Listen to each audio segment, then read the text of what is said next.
The University of Central Oklahoma hosted the Missouri Southern State University Lions in an exciting matchup consisting of 3 overtimes.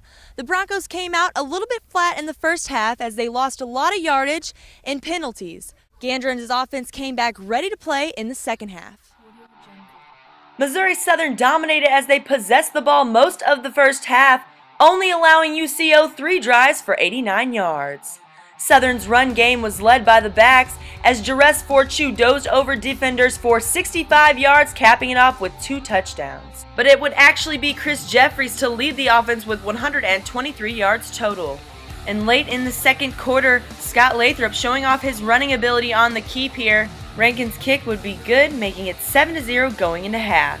The Lions would struggle coming out in the second half, though. After fumbling on a fake punt, they would turn the ball over on their own 22-yard line. And of course, UCO running back Jake Gandra would take advantage of this one, scoring one of his 3 touchdowns and rushing for 215 yards total for the game. The Broncos fought back to tie it up 28-28. UCO head coach Nick Bobeck was more than proud of how his boys handled the second half. Had 3 possessions in the first half. They did a great job on the offensive side of the ball. You got to give them a lot of credit. And, we missed some opportunities. We got behind the chains a couple of times, had penalties and lost yardage, and that's what happened in the first half. And then we wanted to get a different look out of them, so we came out in a heavier set and had a lot of success early. And then they adjusted. Started putting 6 defensive linemen in there, and they did what they needed to do and came on strong in the second half. But I'm really proud of our kids.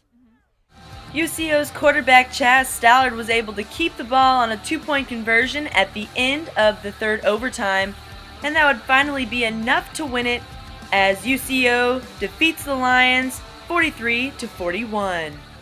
And entering Week 7 in the MIAA, Northwest Missouri State University still sits on top undefeated. Pitt State and Central Oklahoma are tied for second with records of 5-1. This brings about a great matchup between Northwest Missouri State and Pitt State.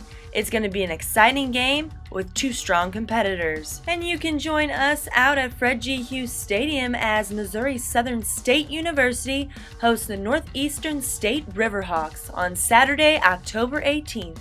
Kickoff at 2:07 p.m.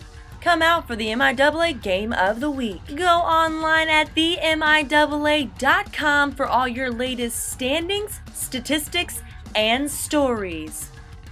I'm Kristen Hanna, MIAA Digital Network.